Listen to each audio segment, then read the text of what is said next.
Hello and welcome to ThePapare.com, where we look at the last week's action on the breakdown segment, our one before the last breakdown segment with me and Sabir in this Dialog Rugby A Division League. Let's look at the four matches that went down over the weekend. And the first one, of course, Police versus Air Force. Sabir, Police 24-12 winners of that one. Air Force will be a little disappointed they didn't get closer. Indeed, they had all the momentum in the first 10 minutes. Most of the game they played into the opposite territory, Shanaka, but a little bit of mistakes suddenly lost their momentum. We have spoken about this all the time. Momentum is everything.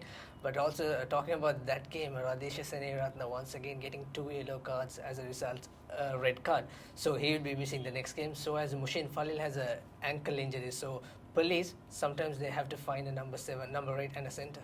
Yeah, that's going to be a big problem for them because those were key players for them this season. And Radhesh's discipline, we've talked about it, Sabir, and this might affect him in when we are thinking of our team of the year as well. Then Army came up against CH. It was expected to win that one easy, and they did 38 points to 3. CH, one of their lowest points performances in the recent past, and Army's good performance in defense as well. They'll be happy with that, looking to finish the season on a high.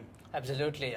Like we discussed, they were the unluckiest side this season. They deserve to win a little bit more matches after the special shock against Navy in the first round. But a score is sometimes something that they can satisfy with.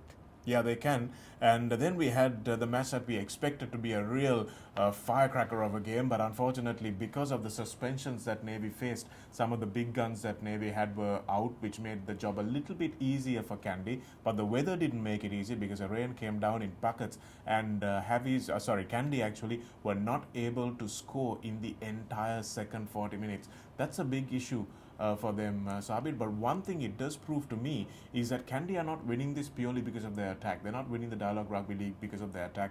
They're actually winning it because of their defense. Absolutely. I can't really wait till the last game at Nittable happens because Havelocks, they have their best side now. Even Kandy, they have some few niggles. But throughout the season, we saw how good their defensive is. For example, the Sia game. Sia had 80% possession. Kandy had only 20. So they showed how smart they are, how professional they are, and how they can hold the pressure into them.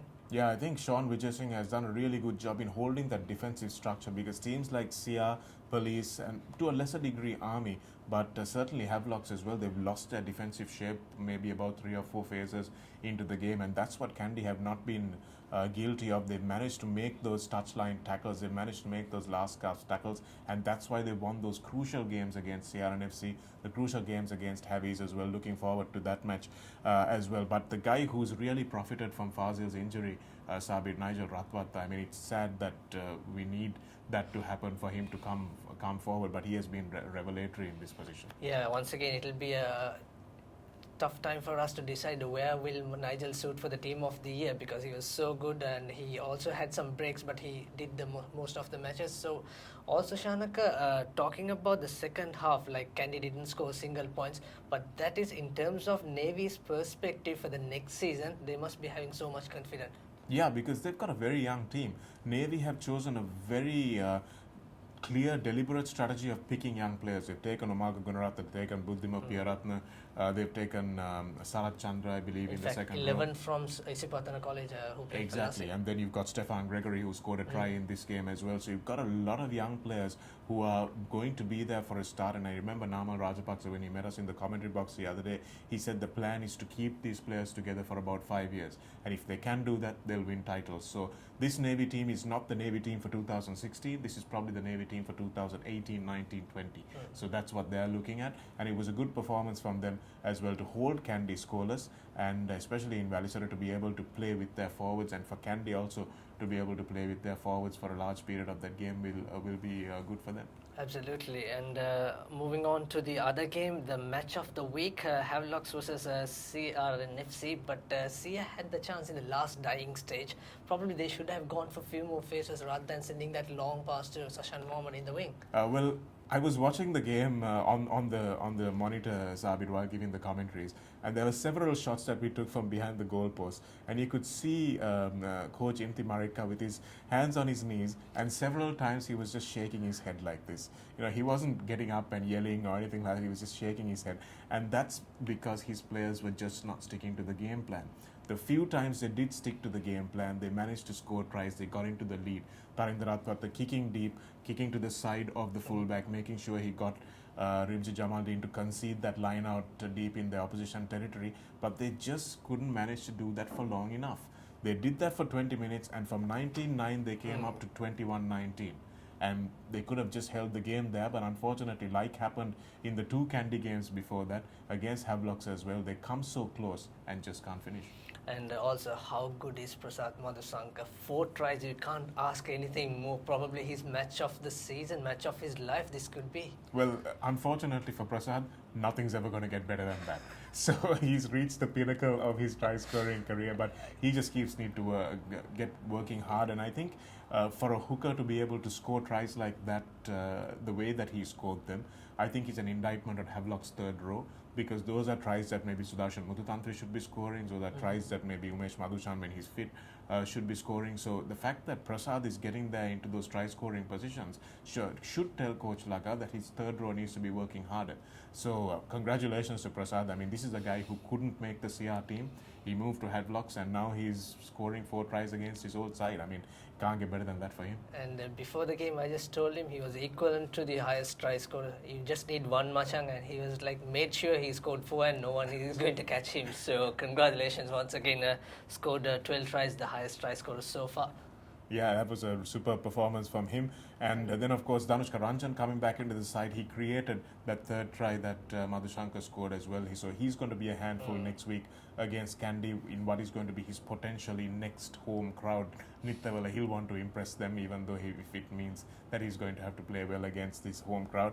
Tharindra Ratpat had a much better game this time around, but again, he couldn't control the game as well as he would have liked. He needed to put that ball deep and make sure the chase was good. And unfortunately for Sia, they just couldn't do that for long enough periods of the game. Yeah, those are the 4 matches for the breakdown segment this week. And moving on to the point score list, Tilna Veerasinghe once again leads 120 points, and Army's Gayan Salin 108, and Rimji Jamaldeen of Havelocks 96. And the top try scorer list, Prasad Madhusanka 12. I don't think anyone will going to catch him. Yoshita Rajapaksha and Bilal Hassan 8 each. The interesting thing about that, Sabir, all 4 of them are forwards. All 3 of them are forwards.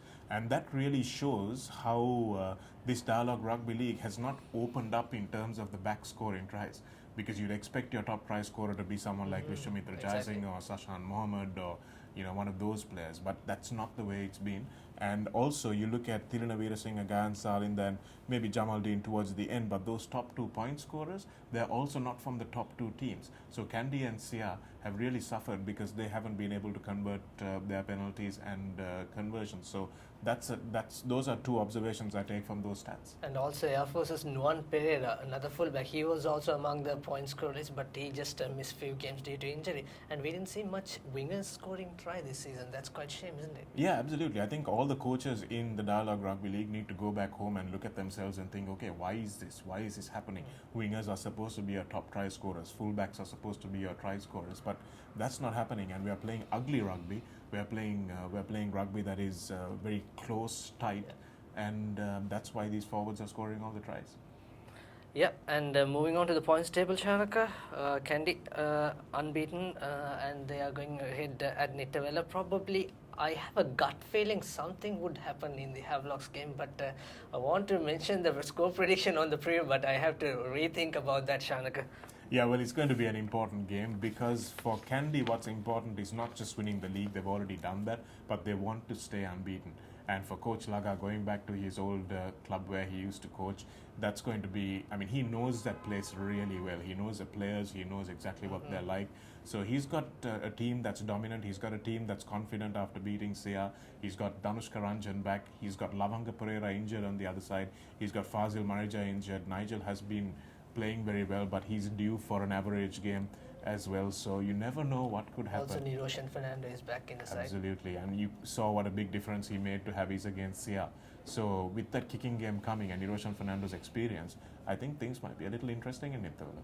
We'll wait and see. And what's your prediction for the next week, Shanak? Well, next week we've got Navy versus CH at Valisara. Should be easily won by Navy. Army versus Police is going to be an interesting match. I think Army would probably deserve to win that given how close they've come. I think they play better as a team than Police do, and without Mushin Falil, I think Police's defense will suffer a little bit. Sia versus Air Force should be a pretty easy win for Sia again on Saturday as well, and Kandy versus Havelocks, that's the big one.